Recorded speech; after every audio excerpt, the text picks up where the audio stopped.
Et il y a une poésie dans le Péico qui est peut-être difficile à trouver parce que ça me semble brutal. Et c'est là, au fond, que le travail est à faire. Il commence à se faire, mais au fond, je n'ai pas peur de l'avenir. Je, je, j'ai peur quand je commence. J'ai un tract. De plus en plus, j'ai le tract, au fond, quand je commence quelque chose. Mais je ne suis pas inquiet pour l'avenir, quoi.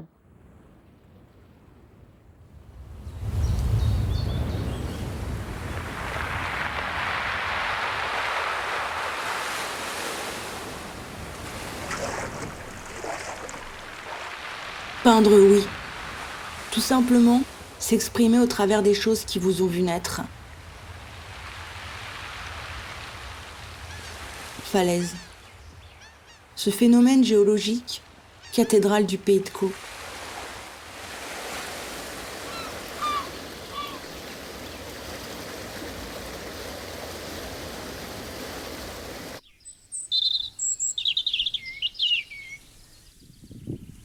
Arbres, oiseaux, mer, êtres vivants.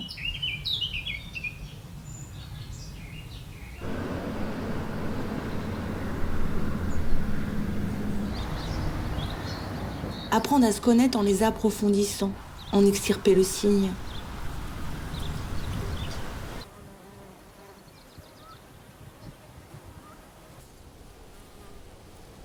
Apprendre à voir ce qu'il y a dessus, et même dessous. Se fondre dans ces éléments mais en restant à l'écoute du monde. Aventure spatiale, événements en tout genre, transfiguration du paysage, sans oublier les grands rythmes de ce pays et sa vie. Plateau horizontal, scandé de bouquets d'arbres verticaux.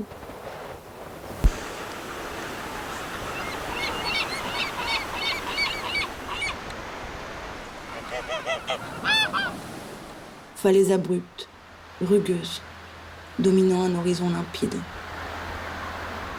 Nature où tout est rythme, nuance et vie jaillissante.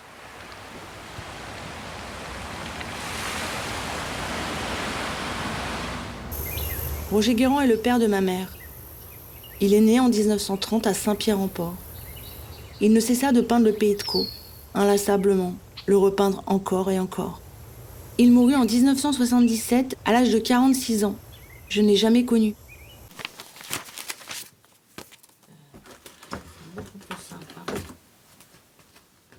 On va regarder ce que c'est. Alors ça, je crois que c'est des petits carnets encore de travaux. Alors là, pas grand chose. Hein. Attends. C'est le même qu'on a vu la dernière fois, je pense. Ça, en fait, c'est tous les... Ah, c'est en 67 le truc de trait. Bon, voilà, on va voir. De toute façon, j'en ai voulu beaucoup parce que c'est chargé, quoi. C'est débrouille-toi, quoi. Tiens, ben, voilà. Voilà, on va le mettre là. Faut se protéger aussi un peu, quoi, parce que... En même temps, bon, moi, c'est intéressant hein, de voir tout ce travail, mais il y a des tas de choses qui sont comme ça et qui sont pas finies, qui sont inachevées, tu sais pas trop quoi faire. Je pense qu'il aurait dû faire un petit peu de ménage quand même, hein, parce que nous, on sait pas. Hein. Je sais que tu vois, il y a des choses là qu'on... Voilà, tu sais pas, tu sais pas. Ah bon, ça va. Bon, alors là, c'est couleur. C'est lourd. Donc, ranger, c'est rendre les choses légères. Aussi. Hein. Mais c'est vrai que moi, j'en ai voulu beaucoup, hein, de ça. Et moi, mon propre travail, j'hésite pas à jeter. Hein. Moi, j'ai pas... Enfin, je jette parce que, voilà, je ne peux pas et avoir mon boulot, léguer à mes enfants mon boulot et le boulot de mon père. Donc, le choix est vite fait. Je léguerai le boulot de mon père, plus que le mien. Donc, il est peut-être là aussi la dette, je ne sais pas. C'est possible que ce soit ça. J'ai choisi plutôt de faire passer avant pour mes enfants, mes petits-enfants, le boulot de mon père, avant le mien. Voilà, parce que je pense que c'est majeur, c'est un travail majeur.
Au-dessus des falaises, vous avez ces excroissances qui poussent. On se demande même comment, parce qu'au fond, on se demande si au-dessus d'une falaise de craie, comment peut pousser des végétaux d'une façon si exubérante.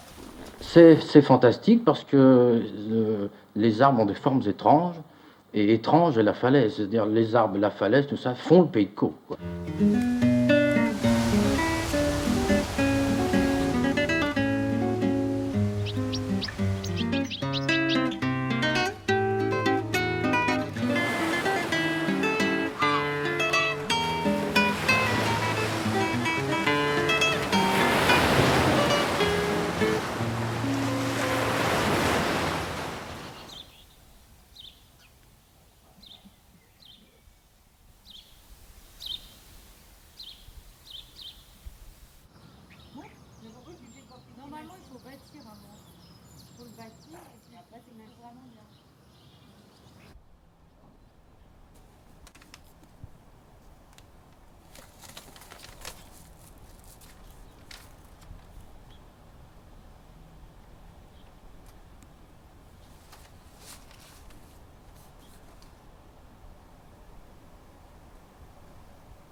Moi, je savais que si j'avais pas laissé la place à la peinture, on ne serait pas restés ensemble, hein.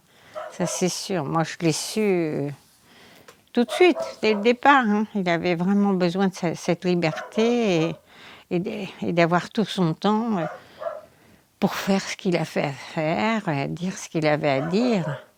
Et puis, finalement, il n'a pas vécu longtemps, mais au moins il a fait ce qu'il a voulu. Donc, et j'ai du mal à revenir un peu sur cette vie-là parce que j'ai l'impression d'avoir. Quand je suis dedans, je suis dedans. Et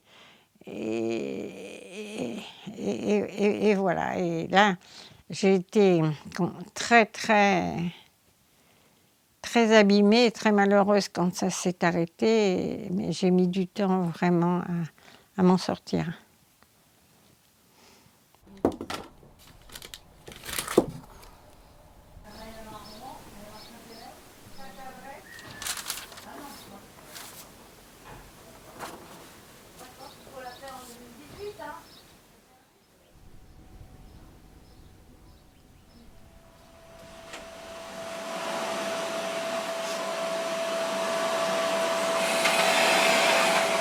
Ça a été un peu mausolée au départ, c'est-à-dire un truc qui est là, qui est présent et que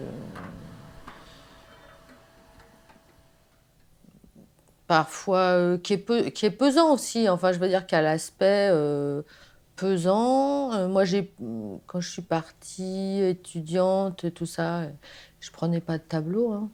J'en mettais pas, hein. J'en ai pas mis au moins pendant une vingtaine d'années au mur, hein, chez moi. Je pouvais pas, quoi. Moi, j'ai vraiment un souvenir de mon père qui chante tout le temps, hein. Dans la voiture, pour rentrer au Havre. Il chante, hein. Les trucs les plus... Enfin, de l'opérette, hein. Les trucs un peu ringards, mais...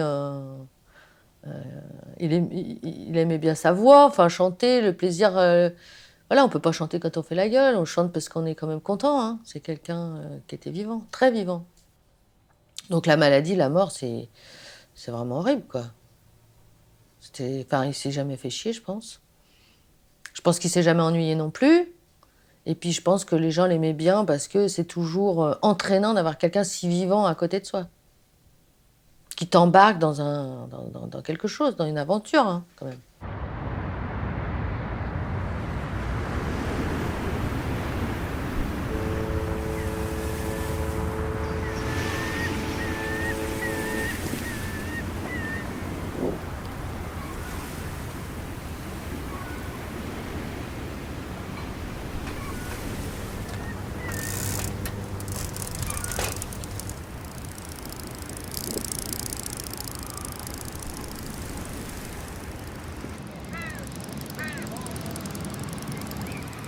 Une nuit à rêver, une nuit de jour, où 1000 chiens hurlent sur le port, calme des hommes au départ des 12.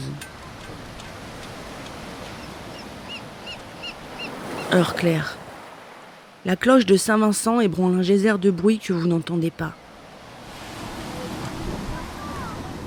Pourtant, hier, nos yeux rouges ont reflété un soleil écarlate, perdu dans les coulisses d'un antipode noir. Rades, grottes, hantées d'animaux électriques, attendant le signal d'approche.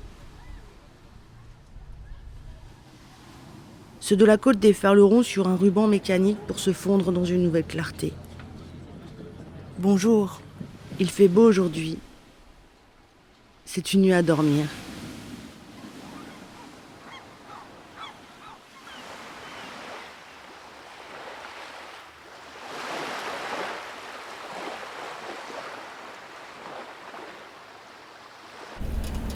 Je pense qu'il aurait continué et que ça aurait été sûrement peut-être plus serein d'avoir du temps. Le temps, c'est un sacré luxe, quoi.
Pour Guérand, j'ai toujours pensé qu'il était en chemin.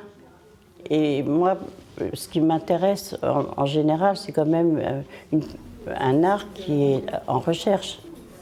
Si c'est pour refaire toujours le tableau qu'on sait faire, il n'y a pas d'intérêt. La grandeur de Guérand, c'est qu'il n'a jamais cessé de chercher.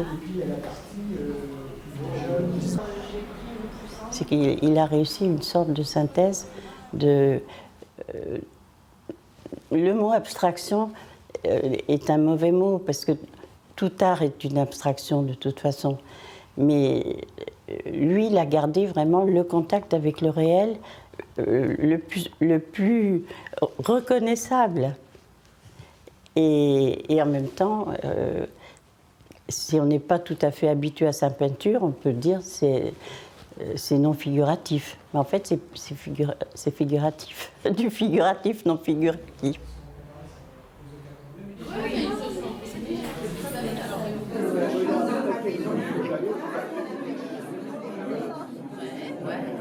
Colette, tu bouges pas. Ça y est ?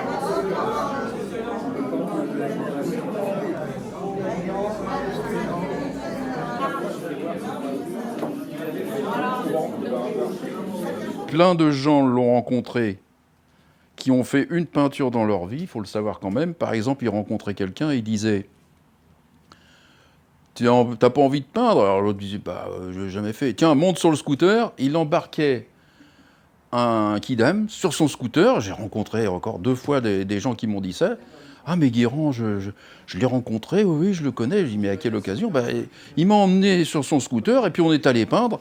J'ai dit « Puis vous avez fait d'autres peintures ?» Non, non, il m'a encouragé, mais c'est la seule peinture, j'ai jamais repeint après, non, parce que c'était très pédagogue, il voulait que tout le monde peigne pour que chacun se rende compte de la difficulté de ce qu'était la peinture, disait-il. En visitant la galerie Hamon, etc., je vois Roger Guérand. Alors je suis très intéressé par ce qu'il pratiquait par rapport aux autres. Les autres étaient restés très dans une peinture d'atmosphère, très régionaliste.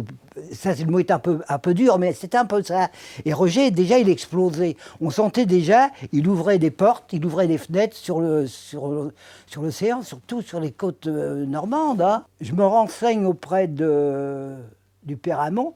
Je dis, est-ce que je pourrais rencontrer Roger Guérand? Alors, il me dit, faut aller passage Luce, mais je ne sais pas si vous le verrez. Bon, Roger était quelqu'un de très ouvert et très accueillant. Alors, je lui dis, j'aurais aimé faire votre connaissance, je m'intéresse à la peinture, voir ce que vous faites et surtout comment vous le faites. Et là, ce que je me rappelle en montant l'escalier, il y avait le portrait de sa grand-mère ou de sa mère. Et il lui avait fait des bancs violets. Alors, elle était colère. Roger me dit, tu comprends, elle n'est pas contente parce que j'ai fait des bancs violets comme les évêques ou les... Alors on avait ri. Et puis je me rappelle, on est monté dans son atelier et là j'ai vu une palette, sa grande palette, il y avait un empattement de couleurs incroyable. Hein. Alors ça m'a beaucoup impressionné. Il m'avait démultiplié l'envie de peindre. Fallait que je peigne. J'avais un besoin impérieux de peindre, de voir un tel artiste. Hein.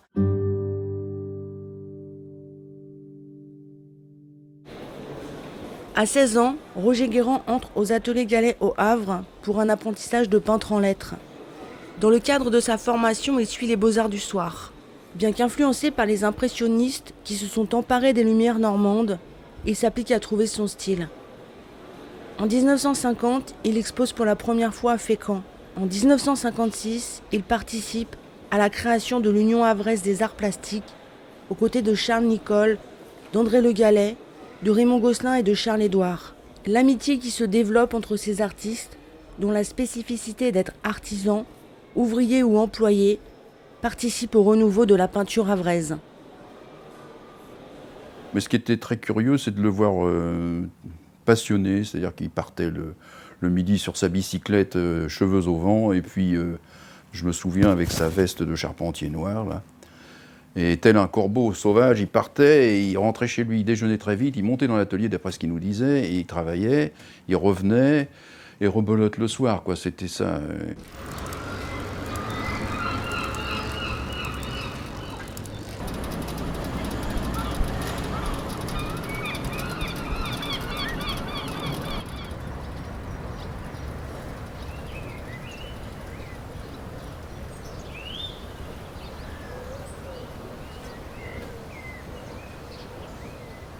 Je suis issu d'une famille de pêcheurs, enfin de gens qui ont été formés, qui sont issus, c'est vrai, du côté marin, enfin et en même temps, c'est une famille en fond qui est peut-être un peu prise entre la terre et l'eau, étant du côté de Saint-Pierre-en-Port sur un rivage. Alors c'est certainement le côté un peu rude de la vie, par exemple, de mon père qui a navigué à Terre-Neuve.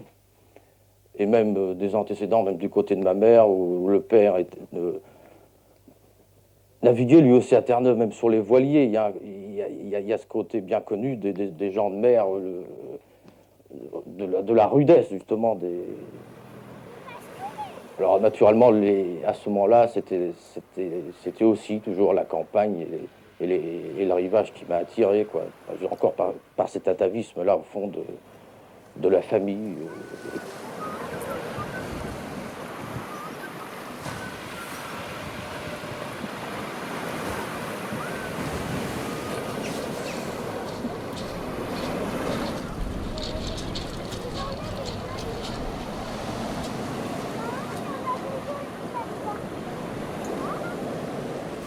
Il y avait une espèce d'urgence à peindre, c'est-à-dire que je crois que ça faisait partie de son équilibre. C'est-à-dire que peindre était son équilibre, comme ça me le fait à moi d'ailleurs, mais avec une espèce de fièvre, une urgence. Alors ça, je ne sais pas trop pourquoi. Le stylo billet. De toute façon, ça sera dans les cartons. Le stylo billet.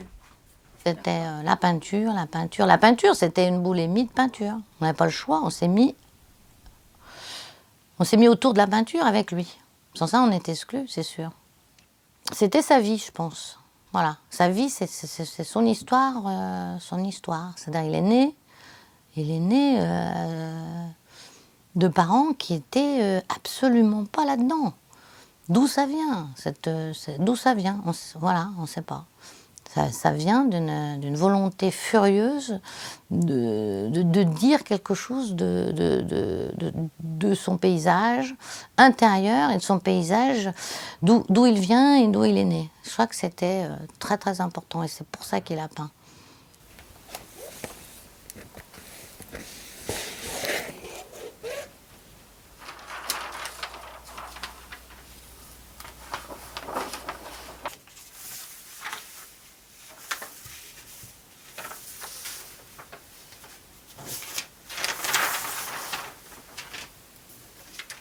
Moi, je l'ai beaucoup aidé à avoir son temps pour lui, ce qui prenne tout son temps pour la peinture.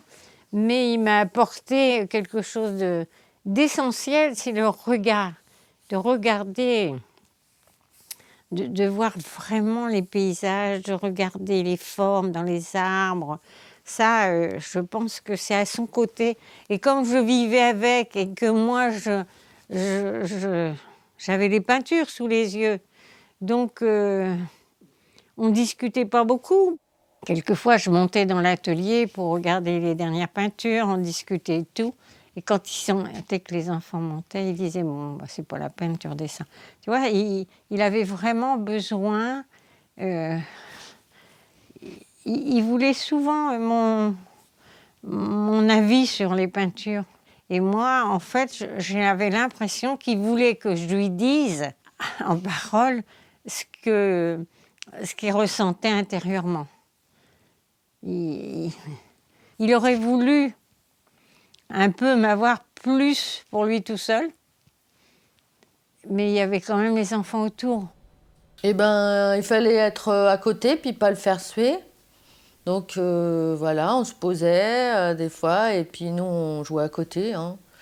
Il porte tout ça, ben, je sais pas, on faisait des pâtés, on jouait dans l'herbe, voilà. Et puis il y avait Colette aussi qui était là et voilà. Soit il partait un peu plus loin peindre, on attendait un petit peu de temps, 1 heure ou 2, et puis on repartait. Oh là là! Alors là, on est dans la montagne. Voilà, toujours avec sa salopette. Ça, il ne dormait pas avec, mais presque.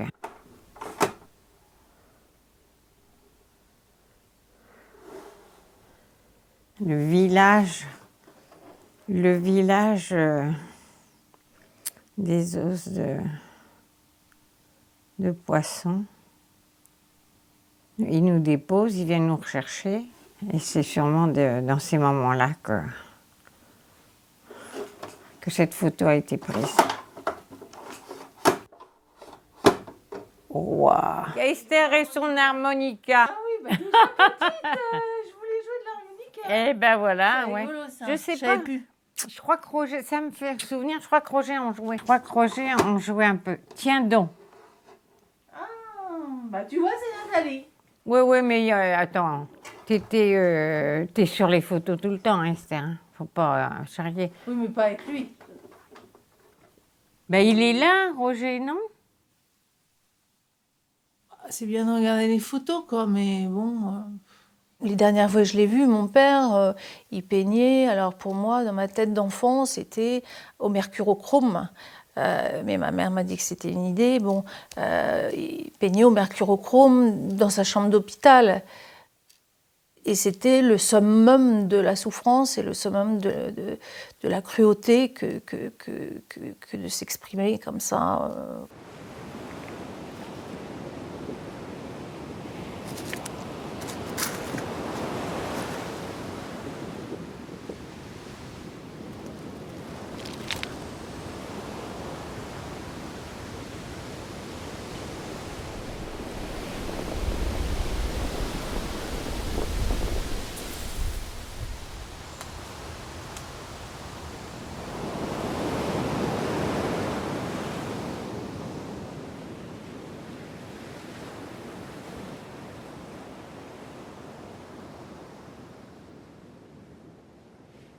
Roger Guérand, vous êtes fasciné par le Pays de Caux, et on a l'impression en regardant vos toiles que vous êtes fasciné aussi bien par les falaises, par les bords de mer, que par les arbres à l'intérieur des terres.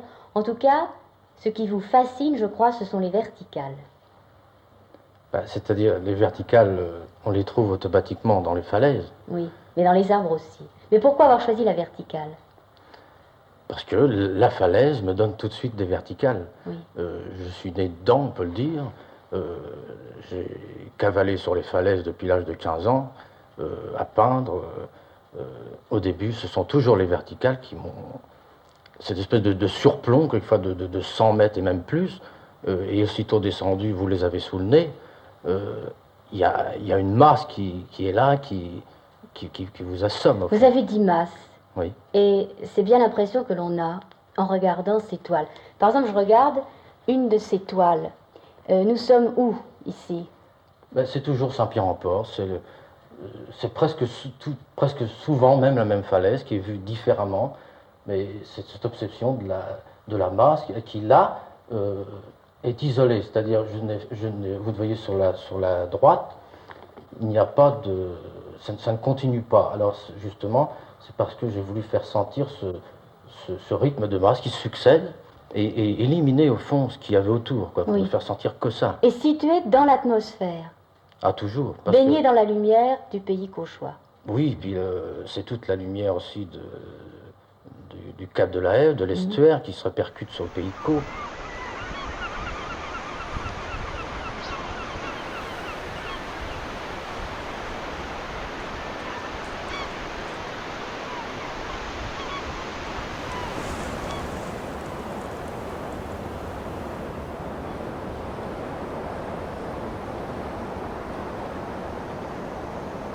La falaise, c'est en même temps une masse verticale, impressionnante, mais en même temps, c'est la matrice. C'est un nœud. C'est un endroit où blanc, strié de noir, et en même temps, il y a récurrence du trou, il y a récurrence du cercle central dans toutes ces falaises. Il y a toujours un puits de lumière quelque part.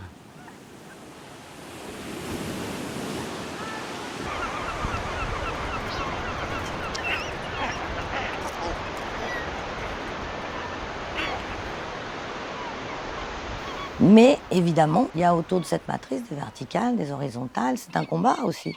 C'est un combat pour arriver au centre de sa recherche même personnelle, de sa recherche au niveau de sa vie, de sa recherche au niveau pictural.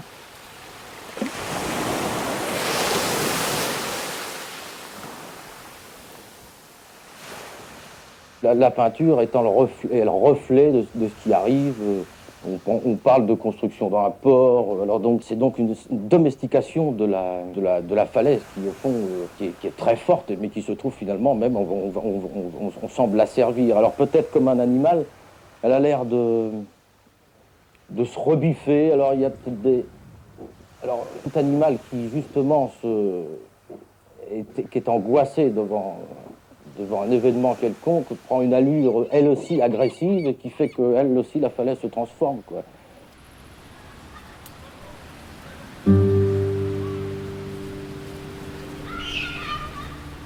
La falaise, pour lui, c'était quelque chose à la fois de fort et de fragile. C'est un point de rupture sur un continent, les falaises. Donc, arriver à garder un équilibre devant ces points de rupture, ça demande une sensibilité importante.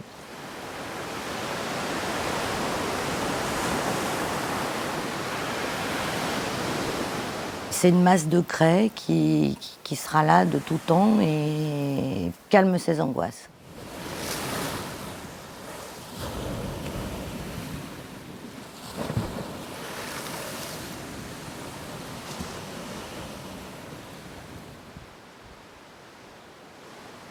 Je suspends l'angoisse rude sur le vide blanc des plages déchiquetées, ruban noueux de cathédrales primitives, rongées de sel, aux orgues aquatiques, aux porches caverneux. Je suis le chemin de rupture d'un continent dévoilant un squelette détruit.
Dans votre village des Créteville, vous travaillez en plein air, la sculpture? Ah, toujours. Comme un véritable artisan, dehors, à même l'herbe. J'arrive même quelquefois à préférer la sculpture, parce qu'il y a un côté physique Vous direct. travaillez le bois? Le bois, oui. Parce que aussi, c'est une question de hasard. J'ai trouvé que j'avais des pommiers qui étaient tombés. C'était un matériau qui m'était donné, quoi.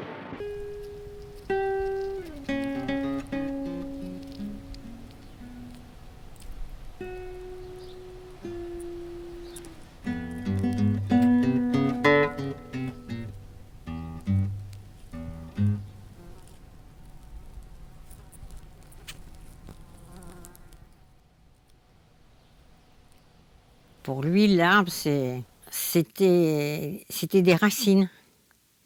C'était des racines jusqu'à un moment donné où il a travaillé en mettant les racines en haut et les branches en bas. Et il disait, il y a autant de vie sous terre que... Il y a toute une vie intéressante sous terre, de par les racines, de par les lignes, qu'à l'extérieur.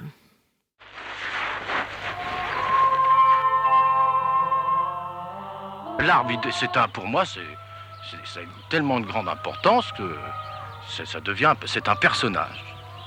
Alors, il devient personnage ou même insecte, c'est une personne comme qui devient. Ça a peut-être un côté un peu païen sur les bords, au fond, cette espèce d'aventure.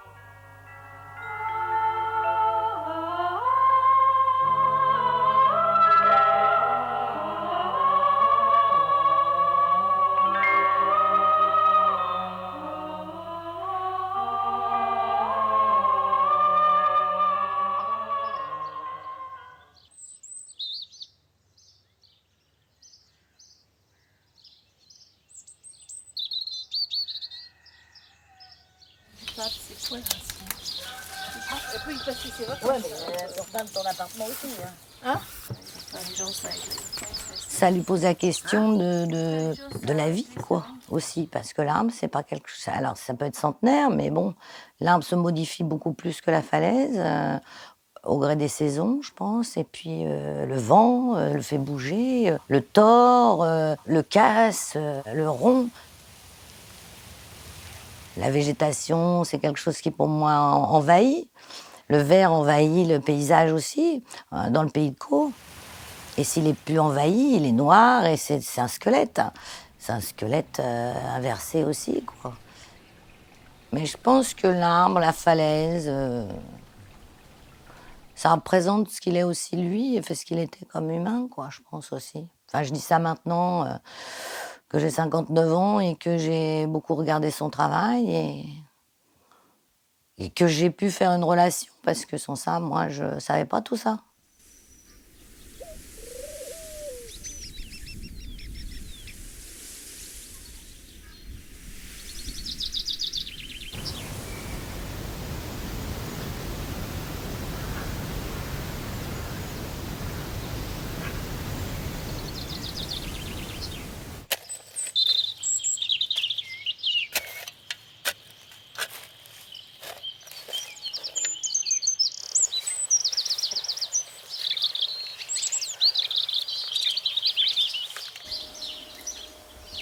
Mais lui, il a révélé des choses aussi. Il sait lui-même révéler des choses en peignant et en transformant le paysage aussi. Il a transformé sa pensée aussi. Le paysage a transformé et le résultat plastique a fait que c'est devenu autre chose qu'un arbre, plus qu'un arbre, plus qu'une falaise.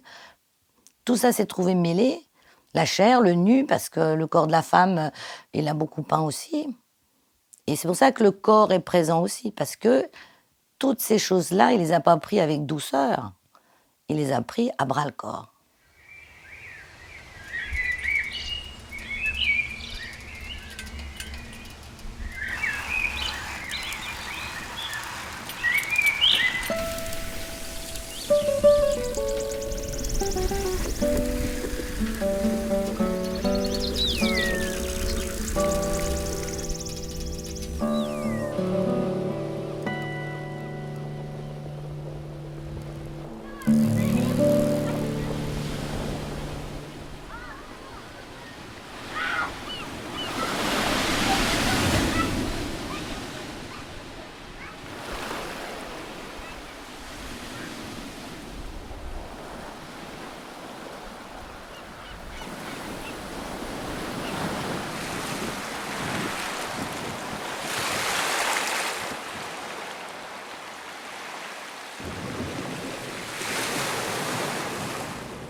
En 1975, Roger Guérand quitte les ateliers Gallet pour se consacrer exclusivement à la peinture et à la sculpture.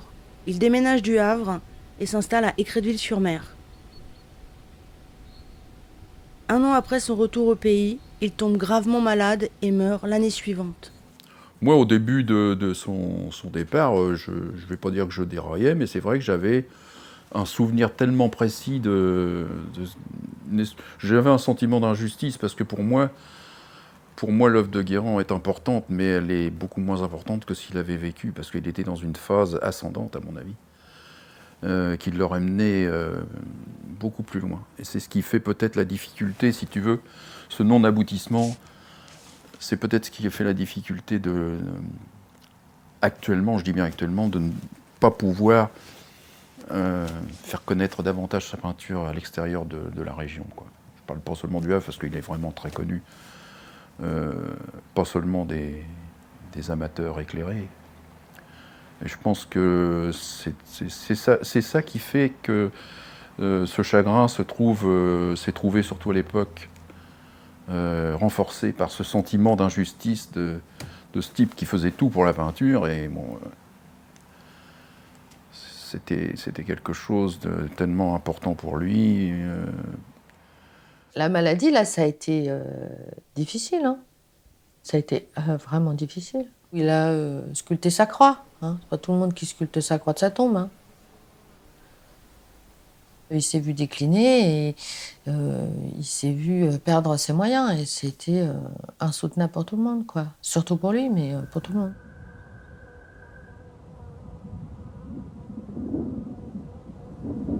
Il a recoupé ses forces en travaillant sur des dessins. Et ça, ces dessins-là, ils sont formidables. Je les trouve extraordinaires. C'est des dessins très très fouillés. Je ne sais pas si c'est la plume, je pense. Des dessins très très fouillés, des très très beaux dessins. Je me souviens que les Versiers, qui étaient des collectionneurs et qui étaient venus, qui avaient participé d'ailleurs à son livre, qui étaient venus, lui avaient acheté 11 dessins, de petits dessins. Et le lendemain, il n'était pas en grande forme et il est retourné chercher ses dessins. Et je pense qu'il les a repris, je pense. Et les Versiers m'avaient dit, on n'a pas compris, mais moi j'ai compris, quoi. C'est-à-dire qu'il était, il était attaché à ses dessins parce qu'il sentait que...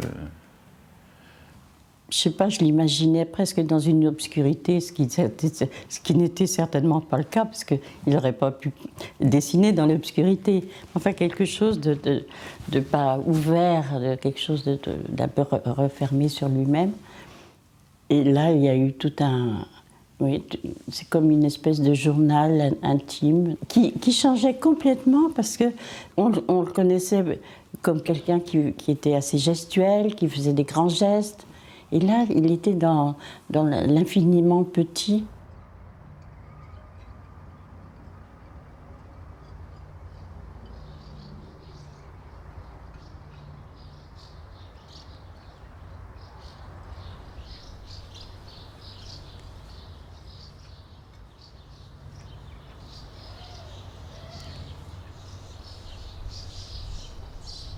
À l'intérieur du cube de silence se fige, suspendue la présence, dialogue des objets me regardant bientôt. Un cri brisera l'angoisse des choses, vie contenue tournant, calmement, volume encombré labyrinthe tournoyant que les hommes relancent. Rejette au centre des parallélépipèdes les choses collantes, et adossé au minéral blancheur, le tas grouillant ne te regarde plus.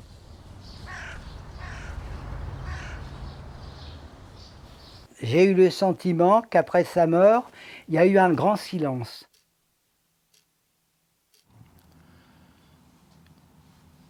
Le fait que ses enfants fassent de la peinture, c'est pas un hasard non plus. Il a imprégné tout le monde, quoi. Vous avez des personnalités comme ça, c'est des forces. C'est des forces et... je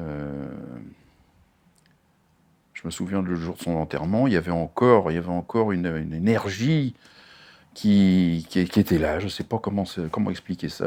Il y avait beaucoup de monde. Il y avait des parapluies en pagaille parce qu'il y avait une tempête.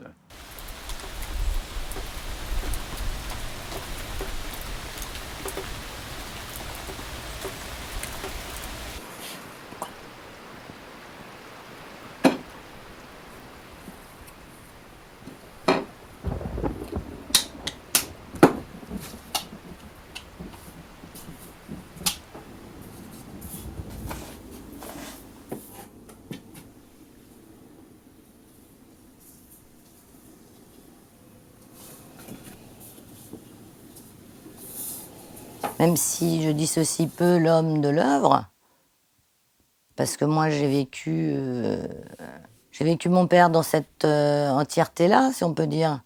C'est-à-dire que c'était indissociable pour moi, mais l'homme, voilà, c'était l'homme et son œuvre. Mais j'aimais les deux, quoi. Enfin, je veux dire, il y a une présence paternelle qui était importante. Et c'est vrai que ça a brisé beaucoup de choses. Ça a cassé. Enfin, moi, ça a été une douleur incroyable. Voilà, il est mort.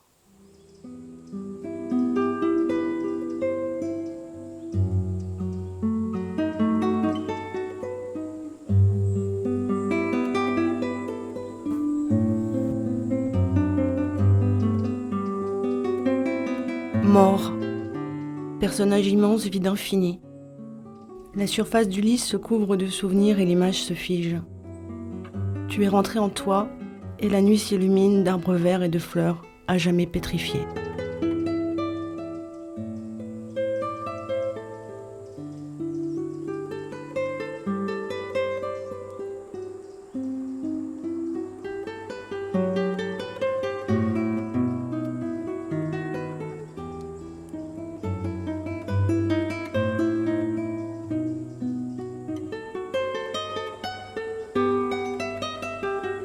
C'est un héritage magnifique, hein. C'est un fondamental pour moi. C'est ce que je suis, c'est parce qu'il a été. Il nous a tellement imposé d'images, en fait, de ces tableaux, enfin, une vision du paysage, une vision de ce qu'on voit.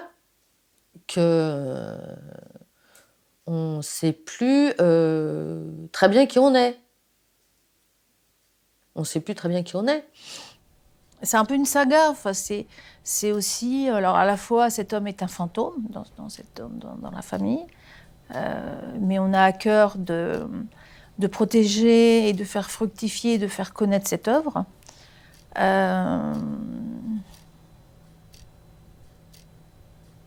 Mais il n'est pas tout à fait mort.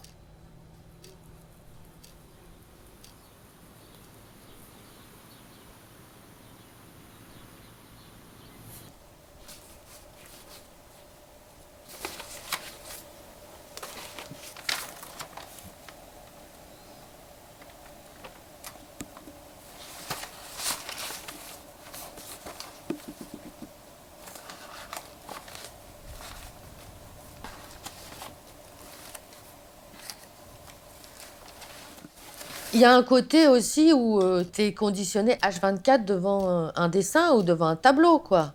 Et la vie, elle passe. Pendant que tu es devant tes tableaux, pendant que tu es devant l'atelier, pendant que tu regardes ta falaise ou ton paysage, la vie passe. Et la vie, elle passe très vite. Et tu te dis, moi, j'ai pas envie de la passer là. Moi, j'ai pas envie de la passer devant un tableau, devant une feuille blanche ou devant. J'ai envie d'être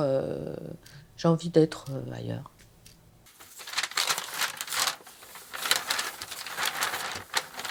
La voilà cette photo.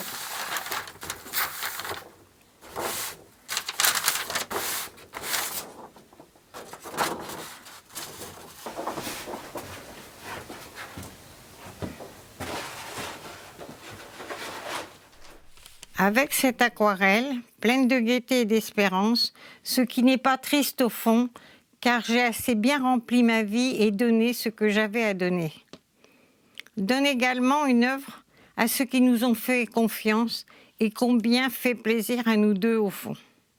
Quelque chose en plus aux vrais copains et aux lutteurs comme nous, et tu les connais. Détruit, ce qui ne vaut rien, inexorablement, et tu connais si bien. Tu es admirable et pour les enfants, je te fais entièrement confiance. Dis-leur que l'essentiel est d'arriver de faire ce qui procure les plus grandes joies simples dans l'instant. Le don de soi pour quelque chose et pour les autres si possible. Vive toi et la barbouille, falaise et arbre du Pays de Caux.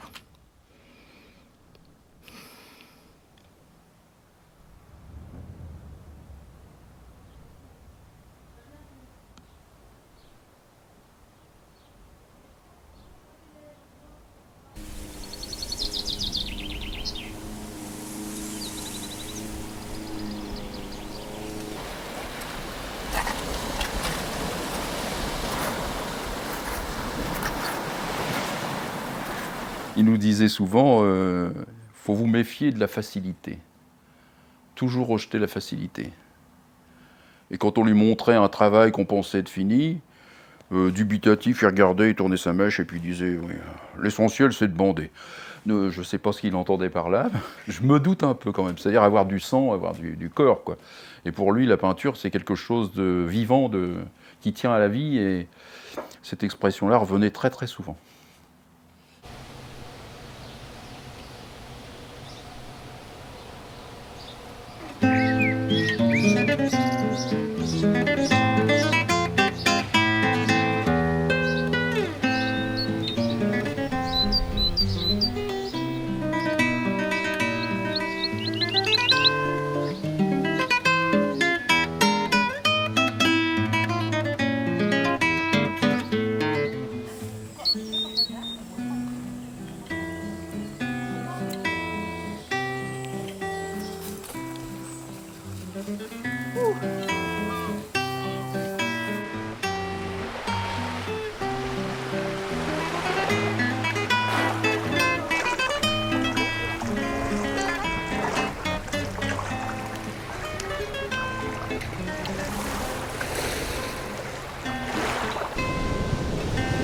Et j'écoute mon corps, 1 milliard de virus, à l'assaut des vaisseaux, poumons rouges éblouis, et pourtant, je suis l'homme debout, regardant la demi-sphère du jour, à l'horizon du cercle des peaux et des fourrures, couronné des plumes du corbeau, et dans ces théâtres, le soleil comme un spot.